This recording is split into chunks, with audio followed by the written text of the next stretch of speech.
క్షమించండి. క్షేమంగా వెళ్ళి అన్ని దర్శనాలు చేసుకుని లాభంగా రావాలి. ఏ ప్రాబ్లమ్స్ రావద్దు, ఏ డిస్టర్బెన్స్ ఉండొద్దు.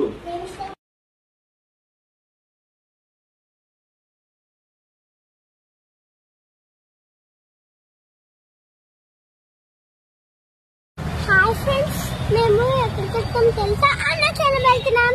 మేము మొన్న ఫస్ట్ టైం వెళ్ళాము అరుణాచలం. అప్పుడు నాకు 5 years, ఇప్పుడు 6 years అయినా నేను అప్పుడు ఎవరు ఎత్తుకోలేదు. కానీ ఈ రోజు కానీ ఎవరు ఎత్తుకోకుండా నాకు వచ్చా.